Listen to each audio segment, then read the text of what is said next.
Hello student, I welcome to all of you in my online classes. Student, today's video is not for a specific class. Today's video is about those students who are not able to do good programming or who are new in programming. Okay, so let's get started. It is my recommendation that if you are new in programming, so first of all you have to follow 3 rules. Number 1, don't learn program. ठीक है, don't learn program. किसी भी programme को, चाहे वो किसी भी programming logic का हो या प्रोग्रामिंग लैंग्वेज का हो, आपको याद करने की जरूरत नहीं है.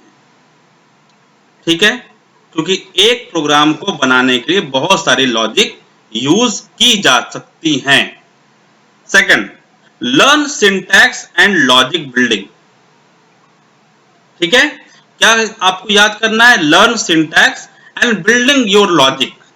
सिंटैक्स का मतलब वो रूल्स, वो रेगुलेशंस, ओके, वो इंस्ट्रक्शंस जो कि एक प्रोग्रामिंग लॉजिक का एक क्या है, बेस है.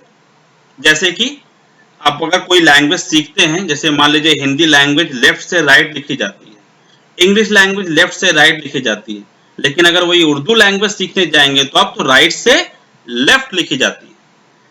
हर एक लैंग्वेज का अपना कोई एक सिंटैक्स होता है. ठीक है, कीवर्ड्स होते हैं. जैसे कि इंग्लिश लैंग्वेज में एबीसीडी है, हिंदी में काखा गगा है, उर्दू में अली बेते से है. ठीक उसी तरह से और भी बहुत सारी हमारे जो रीजनल लैंग्वेज, उनके लिए अलग अलग क्या है, कैरेक्टर्स हैं, अल्फाबेट्स हैं, उनको लिखने का तरीका है. तो learn the syntax first. Okay. Second, building your logic. आपको अपनी लॉजिक बिल्ड करनी पड़ेगी. किसी भी प्रोग्राम को करने के लिए लॉजिक बिल्ड करना है. जैसे मान लेते हैं हमें एक एम्प्लॉय की सैलरी और एनुअल सैलरी कैलकुलेट करनी है. किसी भी एम्प्लॉय की एनुअल सैलरी कैलकुलेट करनी है. अब बेटा यहाँ पे दो तरीके. पहला कि आप एम्प्लॉय की सैलरी को मल्टीप्लाई करिए 12 से, तो आपको एनुअल सैलरी मिल जाएगी. और या 12 टाइम्स आप एम्प्लॉय की सैलरी को ऐड कर दीजिए तो आपको एनुअल सैलरी मिल जाएगी. ठीक है, तो कौन सा लॉजिक बेटर रहेगा आपके लिए, यू विल डिसाइड. ठीक है, तो कैसे आपको लॉजिक बिल्ड करनी है वो उस पर फोकस करें. नाउ अब हम बात करते हैं थर्ड नेक्स्ट थिंग की, वो है फंडामेंटल ऑफ प्रोग्रामिंग. किसी भी प्रोग्रामिंग का एक फंडामेंटल क्या होता है वो मैं आपको बताने जा रहा हूं. पहला, इनपुट. यानी जब आप कोई प्रोग्राम देखते हैं या कोई एप्लीकेशन देखते हैं या फिर कुछ भी आप एप्स देखते हैं या सॉफ्टवेयर देखते हैं, जब भी आप उस पर कुछ काम करते हैं तो it required some what, input. It required some input. जैसे कि मैंने अभी एक एमएस डॉक्यूमेंट मैंने बनाया, तो this document required some input, वो मैंने इनपुट इसमें दिया. ठीक है. After that the next thing come, it is called storage. जो भी आप इनपुट दे रहे हैं, जो भी आप लॉजिक दे रहे हैं, वो क्या हो, स्टोर हो पहले. ठीक है, पहले आपकी मेमोरी में, कंप्यूटर की मेमोरी में पहले वो जाके स्टोर हो. ठीक है, वो टेम्पररी भी स्टोर हो सकती है और वो परमानेंट भी स्टोर हो सकती है. ठीक है, जैसे कि हम फाइल हैंडलिंग की बात करें तो हमारा डेटा प्रोसेस होने के बाद परमानेंटली स्टोर होता है. ठीक है, लेकिन जब हम वेरिएबल की बात करते हैं तो यहाँ पे जो डेटा होता है टेम्पररी स्टोर होता है. ठीक है, तो इनपुट के बाद क्या आता है, स्टोरेज. मींस आप ऐसा रिक्वायरमेंट, ठीक है, या आप एक ऐसा स्पेस बनाएंगे जहां पे आपका इनपुट क्या हो, पहले स्टोर हो बेटा.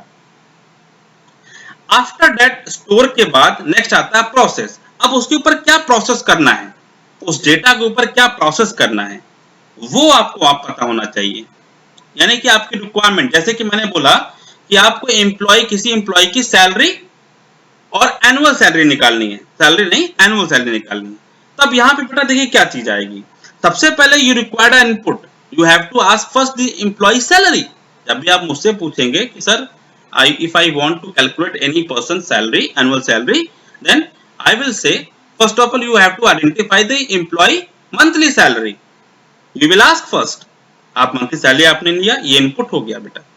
Then first it required to store in the program, सबसे पहले आप क्या करना है, उस प्रोग्राम में आपको सैलरी को स्टोर करना है। थर्ड, अब जब मंथली सैलरी आ गई, वो स्टोर हो गई, अब उसके ऊपर प्रोसेस स्टार्ट करेंगे कि अब अगर आउटपुट चाहिए एनुअल सैलरी, तो एनुअल सैलरी कैसे कैलकुलेट होगा, आप क्या करेंगे, मंथली सैलरी को 12 से मल्टीप्लाई कर देंगे, ये हो गया आपका प्रोसेस। अब इसके बाद क्या होगा, जब आप मल्टीप्लाई कर देंगे मंथली सैलरी को 12 से, तब इसका एक आउटपुट निकलेगा, और वो भी आउटपुट कहीं ना कहीं आप स्टोर करेंगे ताकि आप फर्दर यानी कि आगे भी इसको आप यूज कर सकें और उसके बाद उसका आउटपुट डिस्प्ले कर सकें। ठीक है बेटा, तो ये फंडामेंटल प्रोग्रामिंग का है जिसको आपको अच्छे से समझ लेना है। ठीक है, ऐसा नहीं कि कुछ भी आप लिखें, ये लॉजिक हमेशा याद रखें, input, storage, process and output. ठीक है, जब हम वेरिएबल क्रिएट करते हैं प्रोग्रामिंग में, तो वहां पर हम दो तरीके से वेरिएबल को स्टोर करते हैं, एक इनपुट के लिए और एक आउटपुट के लिए। तो आपको पता होना चाहिए पहले से कि इनपुट वेरिएबल मेरा क्या होगा और मेरा आउटपुट वेरिएबल क्या होगा। ठीक है, चलिए नेक्स्ट हमारा आता है टाइप्स ऑफ प्रोग्रामिंग। अब यहां पर टाइप्स ऑफ प्रोग्रामिंग का मतलब कि हम कितनी प्रकार की प्रोग्रामिंग लिख सकते हैं। आप जितने भी एप्लीकेशन उठा के देख लें, जितने भी आप एप्स उठा के देख लें, कोई सॉफ्टवेयर ले लें, 3 तरह की प्रोग्रामिंग वहां हमेशा होती है। पहला होता है सीक्वेंशियल प्रोग्रामिंग, दूसरा होता है कंडीशनल प्रोग्रामिंग, और तीसरा होता है रिपीटेड प्रोग्रामिंग। ठीक है, सीक्वेंशियल का मतलब क्या होता है, सीक्वेंशियल में मान लेते हैं आपके पास, आपने एक प्रोग्राम लिखा, उसमें 10 लाइन आपने लिखी, वो 10 की 10 लाइन आपकी क्या होगी, कंपाइल होगी, और सभी की सभी लाइन क्या होंगी, एग्जीक्यूट होंगी या रन होंगी। ठीक है, स्टेप बाय स्टेप आपके प्रोग्रामिंग या आपके सिंटैक्स क्या होंगे, कंपाइल्ड और रन होंगे। ठीक है, सारे के सारे लाइंस या सारे के सारे सिंटैक्स। दूसरा क्या होता है, कंडीशनल प्रोग्रामिंग, आपने सिंटैक्स तो लिखा, सिंटैक्स प्रॉपर कंपाइल हुआ, लेकिन अकॉर्डिंग टू योर कंडीशन आपके पास क्या आता है, आउटपुट। ठीक है, तो कंडीशनल प्रोग्रामिंग, जैसे कि अगर मान लो मुझे एक डॉक्यूमेंट में एक स्पेसिफिक टेक्स्ट को या सेंटेंस को बोल्ड करना है, तो बिना सेलेक्ट किए अगर मैं बी पे सेलेक्ट करूंगा तो बोल्ड नहीं होगा, जब तक कि मैं क्या ना करूं, सेलेक्ट ना करूं। ठीक है, तो यह कंडीशन अप्लाई है। ठीक है, एक और कंडीशन देखते हैं, you are eligible for voting if you are 18 और अबव। मींस यहां पे कंडीशन है कि आप वोटिंग के लिए एलिजिबल होंगे तब जब आपकी एज क्या होगी, 18 या 18 अबव होगी, उससे पहले आप एलिजिबल नहीं है। For marriage you are eligible for girls 18 and for boys 21। यहां पे कंडीशन आ गया। ठीक है बेटा, now you will be passed if you scored more than 33% और 33%। ओके, ठीक है। नाउ नेक्स्ट हमारा आता है रिपीटेड प्रोग्रामिंग। रिपीटेड प्रोग्रामिंग में क्या होता है, जब हम एक ही सिंटैक्स को हम चाहते हैं कि वो बार बार एग्जीक्यूट हो, हमें बार बार लिखना ना पड़े, तब वहां पर हम रिपीटेड प्रोग्रामिंग यूज करते हैं। ठीक है, कंडीशनल में सिंपल हम यूज करते हैं if else. Okay, and repeated programming में हम यूज करते हैं लूप्स। ठीक है, तो ये चीज आपको ध्यान में रखनी होगी। 3 तरह के से प्रोग्रामिंग आप लिख सकते हैं, sequential, conditional and repeated. Okay बेटा, I hope you understand. Next, अब अगर आपको प्रोग्राम लिखना है तो आपके पास क्या टूल्स अवेलेबल होने चाहिए। ठीक है बेटा, देखिए सबसे पहले आपके पास एक एडिटर होना चाहिए जहां पर आप प्रोग्राम सिंटैक्स लिखें, उसको बोलते हैं एडिटर।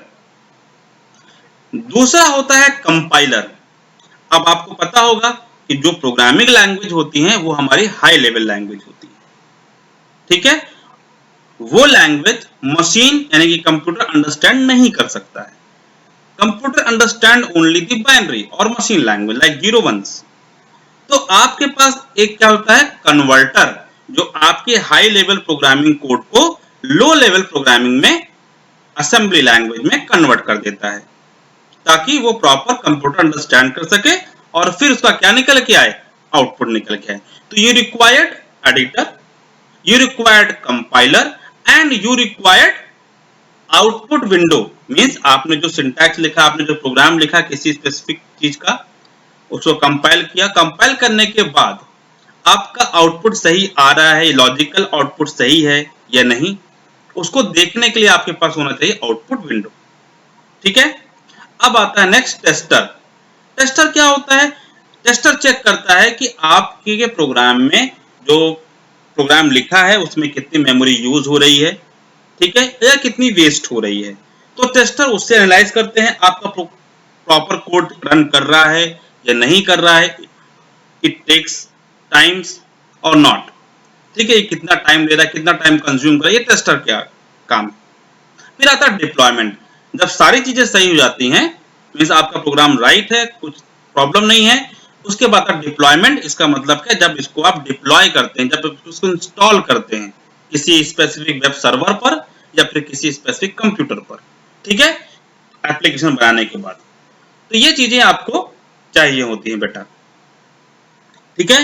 एडिटर, जहां पे आप प्रोग्राम लिखेंगे, कंपाइलर, जो प्रोग्राम में कोई गलतियां हैं तो वो चेक करेगा, और गलती नहीं है तो क्या करेगा, उसका एक असेंबली लैंग्वेज उसको कन्वर्ट कर देगा मशीन लैंग्वेज में।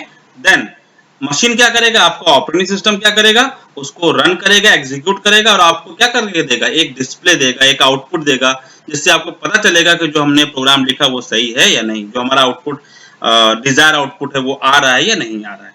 टेस्टर जो कि चेक करता है कि आपका जो प्रोग्राम है प्रॉपर तरीके से वर्क कर रहा है या नहीं कर रहा है, ठीक है। उसके बाद जो डिप्लॉयमेंट है वो क्या करता है, आपके एप्लीकेशन को इंस्टॉल करता है या डिप्लॉय कर देता है वेब सर्वर पर या फिर आपके लोकल होस्ट कंप्यूटर पर, ठीक है बेटा।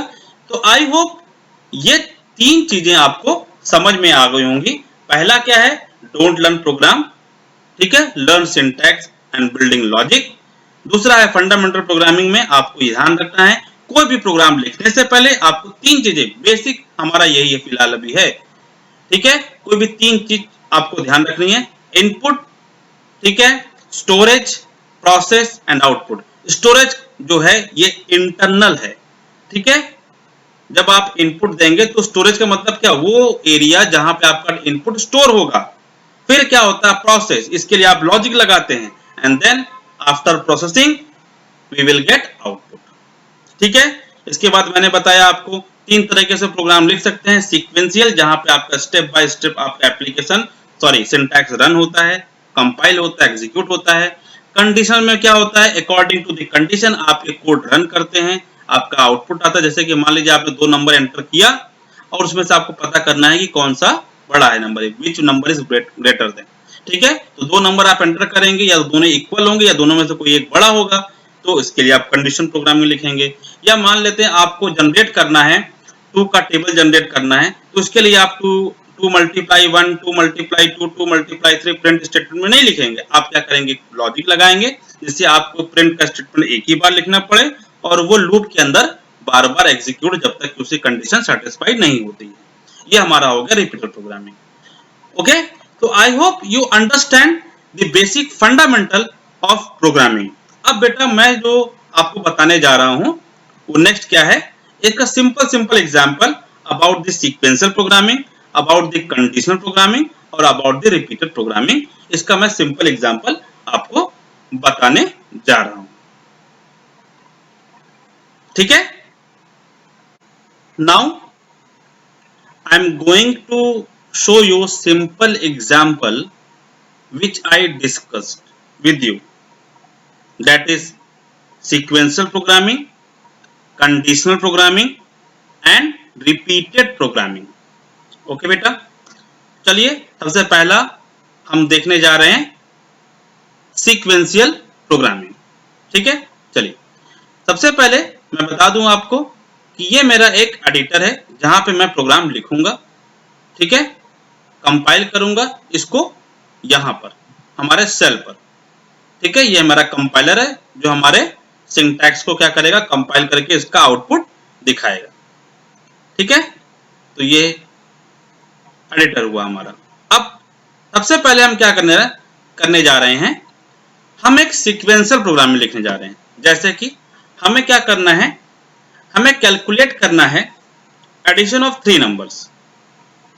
अब एडिशन ऑफ 3 नंबर्स को कैलकुलेट करने के लिए हमें क्या चाहिए, 3 नंबर्स चाहिए, वो हमारे इनपुट के लिए, यानी कि 3 नंबर्स हमारे इनपुट होंगे जो कि 3 अलग अलग वेरिएबल में स्टोर होंगे, और एक और वेरिएबल होगा जो उन तीनों नंबर्स को ऐड करके एक वेरिएबल में स्टोर करेगा। यानी कि 3 हमारे वेरिएबल हो गए फॉर इनपुट और 1 वेरिएबल हो गया फॉर आउटपुट। सिंपल, जैसे कि मैंने बताया था, input, storage, process, output. Input में क्या है, 3 वेरिएबल्स, सॉरी इनपुट में हमें 3 नंबर्स हो गए। अब उन नंबर को स्टोर करने के लिए वी रिक्वायर्ड वेरिएबल्स। हम 3 वेरिएबल बनाएंगे फॉर इनपुट के लिए, और जब हम सब प्रोसेस करेंगे तो प्रोसेस करने के बाद हमें क्या मिलेगा, एक आउटपुट मिलेगा। उस आउटपुट को स्टोर करने के लिए एक और वेरिएबल चाहिए। तो टोटल नंबर ऑफ वेरिएबल कितने हो गए हमारे पास, 4 हो गए, और फिर इसको हम डिस्प्ले कर देंगे, आउटपुट हो जाएगा।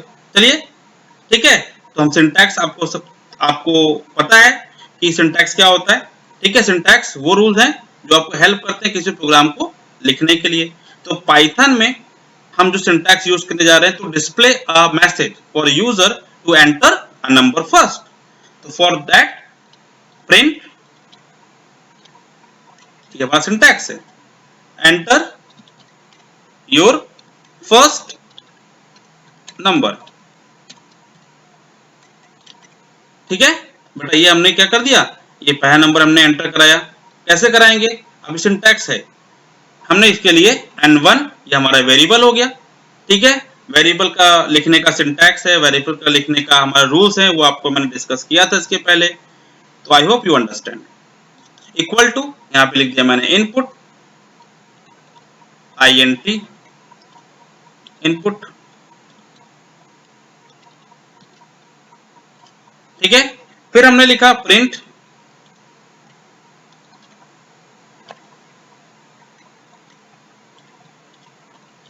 Enter your second number,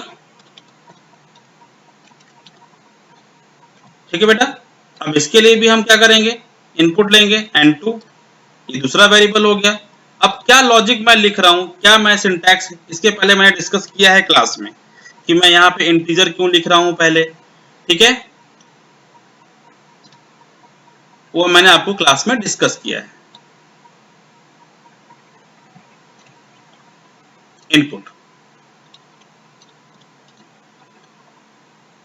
third है नेक्स्ट प्रिंट, इसको हम एक ही लाइन में लिख सकते थे, चलिए वो भी मैं आपको लिख के दिखाऊंगा। Print enter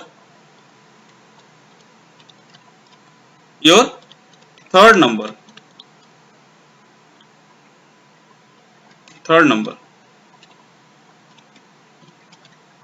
okay. ये just it is just a message, जो भी हम प्रिंट स्टेटमेंट के अंदर लिखते हैं वो एक मैसेज की तरह वर्क करता है। अब इसके बाद हमने क्या लिखा, हमने एक सम वेरिएबल बना लिया sum, ओके। ये हमारा एक वेरिएबल पहले से है, या फिर ऐड इक्वल टू, सॉरी हमने क्या करना है, एक n3 वेरिएबल बनाया equal to int bracket input and then bracket. अब इसके बाद हमने क्या करना है, तीनों वेरिएबल हमारे 3 इनपुट आ गए। अब स्टार्ट क्या होता है, प्रोसेस। जब प्रोसेस स्टार्ट होगा तो n1 plus n2 plus n3, ये हमारा प्रोसेस हो गया। इस प्रोसेस के बाद क्या होगा, तीनों नंबर का एडिशन हो जाएगा। लेकिन जब एडिशन होगा तो इसका एक आउटपुट भी तो आएगा। उस आउटपुट को स्टोर करने के लिए हमने एक वेरिएबल बना लिया ऐड, ये हमारा खुद का वेरिएबल है, इसके लिखने का तरीका है, ठीक है। जो रूल्स आप फॉलो करते हैं वेरिएबल को लिखने के लिए, वही आप फॉलो करेंगे। Then after that print, simple आपने मैसेज लिख दिया, sum of 3 number is colon and then comma. Simple, मैं ये लिखा एड, जिसमें हमारा आउटपुट आया है। ठीक है, तो यहाँ पे हमने क्या लिखा, सिंपल हमने ये लाइन लिखी 1 2 3 4 5 6 7 8 लाइन हमने लिखी। ये लाइन क्या होगी, कंपाइल होंगी और सारी की सारी लाइन हमारी क्या होंगी, एग्जीक्यूट होंगी, रन होंगी। ठीक है, सेव करते हैं और इसको F5 करते हैं। तो देखिए एंटर योर फर्स्ट नंबर आपके आउटपुट में आया, हमने 45। फिर आया एंटर योर सेकंड नंबर, हमने दिया 85। नेक्स्ट हमारा है 10।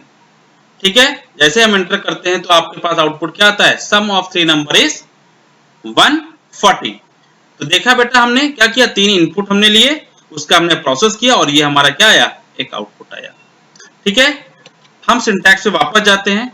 हमने यहाँ पर 1 2 3 4 5 6 7 8 लाइन लिखी है।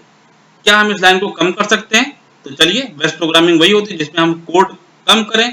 ठीक है, तो हमने क्या किया, प्रिंट स्टेटमेंट की जगह हमने यहाँ पे इसको यहाँ पे लिख दिया इनपुट।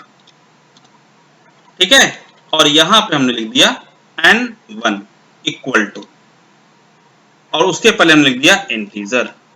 तो देखिए हमने कोड को कहा कितना कम कर दिया, एक ही लाइन में हमने ये पूरा कोड लिख दिया। चलिए अब इस कोड को हटाते हैं यहाँ तक और इसी को कॉपी पेस्ट कर देते हैं।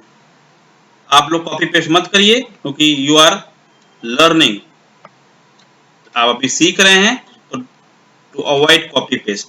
n1 n2 एंड n3, यहाँ पर मैसेज भी आपका चेंज हो जाएगा, n2 एंड n3। मैसेज क्या चेंज होगा, एंटर योर फर्स्ट नंबर, यहाँ पे आ जाएगा सेकंड, फिर नीचे आ जाएगा थर्ड,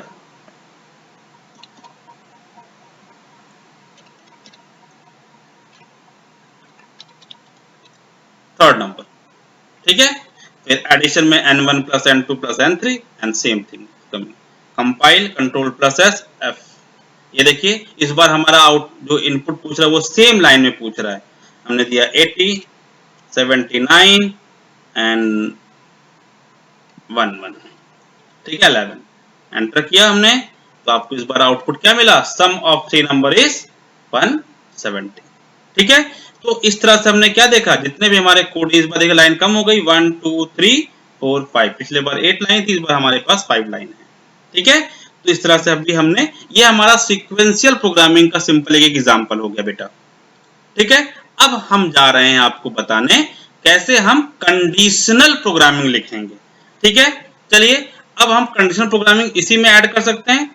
ठीक है, चलिए हम चाहते हैं कि जो भी हमारा सम हो, यानी कि n1 plus n2 plus n3 जो हो, सम हो तभी हो जब सारे नंबर हमारे क्या हो, इवन नंबर हो, और अगर हमारे नंबर ऑड होते हैं तो उनका सब्ट्रैक्शन हो जाए या मल्टीप्लाई हो जाए। तो हमने यहाँ पे लिखा इफ। ठीक है, इफ हमने यहाँ पे लिखा n1 %2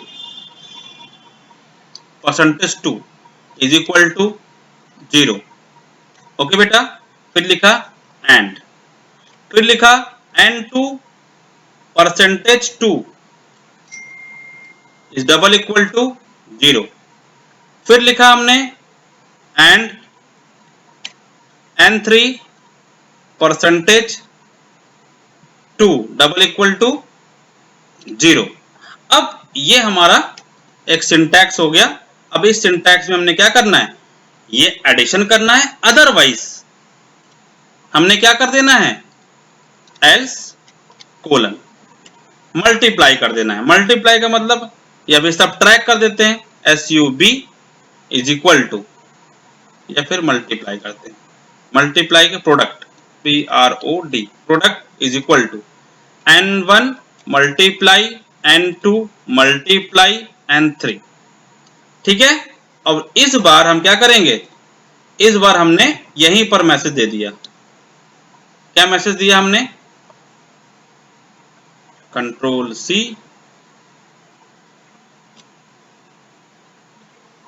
यहीं पर हमने मैसेज दे दिया, sum of 3 number is this one, और यहां पर ये बेटा लिखने का तरीका है, ये आपको सीखना होगा। कि देखिए मैंने यहाँ पर स्पेस दिया है, ठीक है, मैंने यहाँ पे देखिए स्पेस दिया, ये सिंटैक्स रूल है जो आपको सीखना होगा, इसी के बारे में आपको बता रहा हूँ। तो मैंने अब देखिए यहाँ पे लाइन बढ़ हमने क्या की, 3 नंबर हमने ले लिया और 3 नंबर सबसे पहले हमने चेक किया क्या वो नंबर हमारे इवन हैं। अगर हमारे नंबर इवन हैं तो एडिशन होगा, अगर ऑड हैं तीनों नंबर तो क्या हो, उनका मल्टीप्लाई। तीनों का तीनों अगर हमारे अगर इवन होंगे तो ही हमारा एडिशन होगा, अदरवाइज कोई भी एक नंबर हमारा ऑड हुआ तो यहाँ पे क्या हो जाएगा, मल्टीप्लाई हो जाएगा नंबर का। ठीक है, चलिए देखते हैं हमारा सिंटैक्स सही है तो हम आगे कंप्लीट करते हैं। देखिए एंटर फर्स्ट नंबर, अब इस बार हम सारे नंबर इवन देखने जा रहे हैं। पहला 8, फिर 6 और फिर हमने दिया 10। ये सारे हमारे नंबर क्या है, इवन नंबर हैं। इस बार देखिए क्या है, 10 and 8 18 and 6 24। ठीक है, ये हमारा आउटपुट है। इसका मतलब क्या, जो प्रोडक्ट वाला हमने कोड लिखा था वो एग्जीक्यूट नहीं हुआ, हमारे कोडिंग के अकॉर्डिंग, हमारे कंडीशन के अकॉर्डिंग हमारा क्या हुआ, एडिशन हुआ। इसे कहते हैं हमारा कंडीशनल प्रोग्रामिंग। अब चलिए हम चाहते हैं कि ये वाला प्रोग्राम जो लाइन है वो रन हो। वापस से सेव करते हैं इसको, F5 करते हैं, एंटर फर्स्ट नंबर। इस बार हमने एक नंबर चलो ऑड नंबर दे दिया, ठीक है, फिर 10 एंड 18, 2 नंबर हमने यहाँ पे इवन दिए और एक नंबर हमने ऑड दिया। देखते हैं इस बार क्या होता है। इस बार क्या आया, 900। ठीक है, मल्टीप्लाई कर दीजिए, 10 इंटू 5 50। ठीक है, 10 इंटू 5 50 हो गया, एंड 15 18 जा, या 50 18 जा 900। ठीक है, ये हमारे पास आ गया। क्लियर। तो इस बार एडिशन नहीं हुआ बेटा, इस बार हमारा क्या हुआ, मल्टीप्लाई हुआ, प्रोडक्ट हुआ यहाँ पर। इस तरह के प्रोग्रामिंग को हम लोग बोलते हैं कंडीशनल प्रोग्रामिंग। ठीक है, अब नेक्स्ट जो हमारा, अब यहाँ पे देखिए आप कहेंगे कि सर ये रूल क्या है, ये क्यों लगाया आपने। ठीक है, तो ये सारे क्या है, सिंटैक्स हैं। मैं अभी आपको ये बता रहा हूं कि प्रोग्राम कितने प्रकार के होते हैं, टाइप्स ऑफ प्रोग्राम। ठीक है, ये नहीं बता रहा हूं कि इसका ये परसेंट क्या करता है, ये डबल इक्वल टू क्या होता है। ठीक है, ये इसको अभी मैंने नहीं बताया, यहाँ पे मैंने एंड क्यों लगाया ये मैं नहीं बता रहा हूं आपको। मैं आपको सिर्फ बता रहा हूं कि किस तरह से प्रोग्राम लिखते हैं या किस तरह से प्रोग्राम लिखा जाता है। ठीक है, पहला हो गया हमारा सीक्वेंशियल, दूसरा हो गया कंडीशनल और तीसरा हो गया हमारा रिपीटेड। अब हम रिपीटेड की बात करेंगे। ठीक है, यहाँ पे देखो, या तो ये प्रोग्राम रन होगा, ये वाला सेंटेंस रन होगा, या फिर ये वाला होगा, दोनों में से कोई, दोनों नहीं होंगे। ठीक है, चलिए अब हम जो बात करने जा रहे हैं, अब हम यहां पर देखने जा रहे हैं रिपीटेड स्टेटमेंट। अब रिपीटेड का मतलब क्या, मैं चाहता हूं कि आपका जो आउटपुट आए वो 2 का टेबल आए, 2 फिर 4 फिर 6, ओके, फिर 8 फिर 10 12 14 16 18 20, ये आपका आउटपुट आना चाहिए। मीन्स सबसे पहले 2, फिर क्या आना चाहिए 4, फिर क्या आना चाहिए 6, फिर क्या आना चाहिए 8, फिर क्या आना चाहिए 10, फिर क्या आना चाहिए 12 एंड सो ऑन। इस तरह से लास्ट में क्या आना चाहिए, सबसे लास्ट में क्या आ जाए, 20 आ जाए।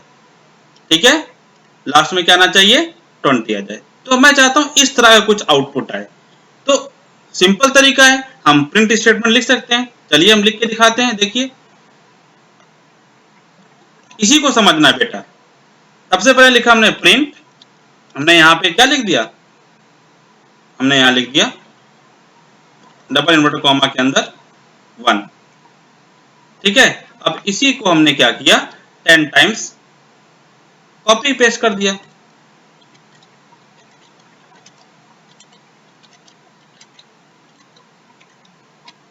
ठीक है, तो यहाँ पे 1 की जगह क्या आ गया, 2, यहाँ पे क्या आ गया 4, यहाँ पे क्या आ गया 6, यहाँ पे क्या आ गया 8, यहाँ पर क्या आ गया 10। ठीक है, फिर नीचे हम जाते हैं वापस से, यहाँ पे क्या आया 12, यहाँ पे क्या आ गया 14, यहाँ पे आ गया 16, यहाँ पे क्या आ गया 18 और यहाँ आ गया आपका 20। सिंपल, हम ऐसा लिख सकते हैं, यस, क्यों नहीं लिख सकते। हमने इसको सेव किया और इसको रन किया F5, तो आप देख सकते हैं यहाँ पे मुझे 2 से लेके 20 तक 2 का टेबल हमारे पास आ गया। ठीक है बेटा, लेकिन क्या हमने लाइन ऑफ जितने लाइन लिखी है इसको क्या इसको कम किया जा सकता है? हम चाहते हैं कि बस एक ही लाइन लिखी जाए प्रिंट का और हमारे सारे जो आउटपुट अभी इसके पहले हमने देखा ये वाला ये आ जाए, तो वो कैसे आएगा? उसके लिए हम क्या करेंगे, रिपीटेड प्रोग्राम लिखेंगे और उसके लिए हम लूप यूज करेंगे, कंडीशन एंड लूप यूज करेंगे। ये बिल्डिंग, ये लॉजिक आपको सीखनी होगी। चलिए करते हैं। सबसे पहले हमने क्या लिया, एक वेरिएबल ले लिया i, उसको स्टार्ट कर देते हैं 1 से। अब ये लॉजिक है, ठीक है, हमने 1 से स्टार्ट कर दिया। अब हमने एक लूप का सिंटैक्स लिया, हमने लिखा while i is less than equal to 10, जब तक कि i की वैल्यू 10 ना हो जाए या 10 से छोटी या 10 ना हो जाए। ये हमारा कंडीशन है। ठीक है, क्या करना है, हमें प्रिंट कर देना है। क्या प्रिंट करना है, हमने सिंपल स्टेटमेंट ले दिया 2 मल्टीप्लाई i और फिर i की वैल्यू को इंक्रीमेंट कर दिए, i is equal to i plus 1। हमने सिर्फ खाली इतना छोटा सा कोड लिखा। अब देखिए प्रिंट का स्टेटमेंट कितनी बार लिखा हमने, एक बार लिखा। ठीक है, अब ये कोड कैसे रन करेगा मैं इसको यहीं बता देता हूं आपको। चलिए अभी हम देख लेते हैं i की वैल्यू हमारे पास क्या है और प्रिंट में क्या होगा। ये हमारा i का वैल्यू हो गया,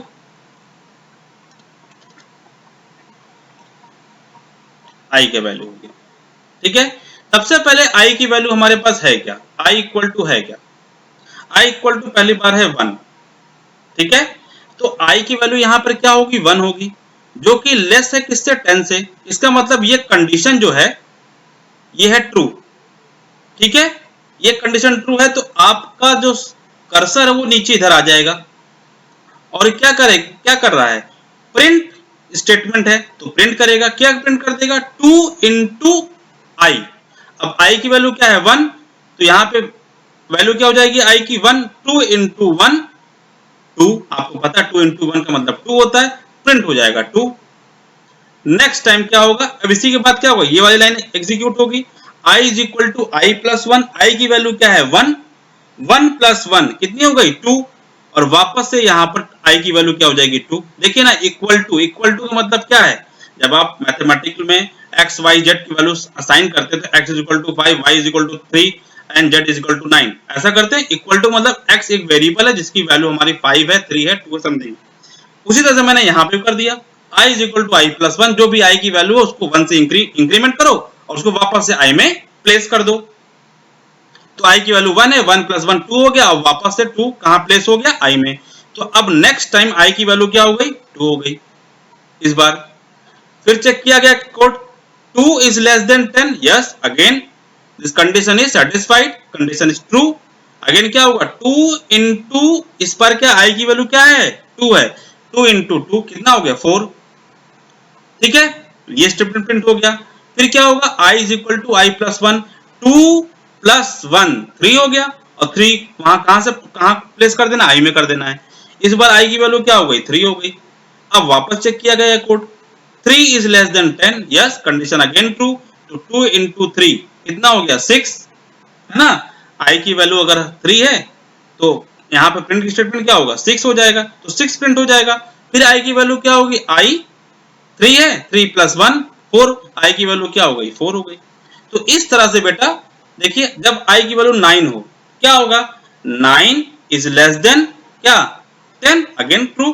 तो 2 इंटू 9 18, ओके, एंड वापस से i प्लस 1, 9 प्लस 1 10, i की वैल्यू क्या हो जाएगी 10, वापस ऊपर जाए कंडीशन। अब इस बार जो 10 है वो 10 से लेस नहीं है लेकिन इक्वल है, इसका मतलब अभी भी कंडीशन हमारी क्या है ट्रू है। तो क्या होगा 2 इंटू 10 20, तो 20 प्रिंट हो जाएगा। अब इसके बाद वापस नीचे आया, i की वैल्यू कितनी है, इस बार i की वैल्यू क्या है, ठीक है 10, i की वैल्यू क्या हो जाएगी 10 हो जाएगी यहां से। अब 10 वापस ऊपर जाए कंडीशन चेक करने के लिए, 10 is less than equal to 10, no, less भी नहीं है और इक्वल भी नहीं है। कंडीशन यहीं पर हमारी क्या होती है फॉल्स हो जाएगी। जब ये कंडीशन फॉल्स हो जाएगी तो आपका ये वाला स्टेटमेंट एग्जीक्यूट नहीं होगा। ठीक है, तो चलिए एक बार हम आउटपुट देख लेते हैं इसका, कंट्रोल एस एंड F9। ये देखिए आपका आउटपुट वैसे ही के वैसे ही है। इस बार हमको पहले वाले की तरह 10 लाइन या 10 प्रिंट स्टेटमेंट लिखना नहीं पड़ा। ठीक है बेटा, तो इस तरह से हमने क्या देखा, हमने अपने सीक्वेंशियल स्टेटमेंट देखे, हमने अपने कंडीशनल स्टेटमेंट देखे, और फिर हमने क्या देखा, हमारा लूप स्टेटमेंट देखा। ठीक है, इसी के तरह और भी हमारे पास लूप सिंटैक्स है। इसको हम लोग व्हाइल के बाद हम लोग फॉर पढ़ते हैं, फॉर लूप होता है। ठीक है, डू व्हाइल है, उसको भी हम देख सकते हैं। ठीक, तो आई होप आपको समझ में आया होगा कि कितने प्रकार से हम प्रोग्राम लिख सकते हैं। Thank you very much student for watching it.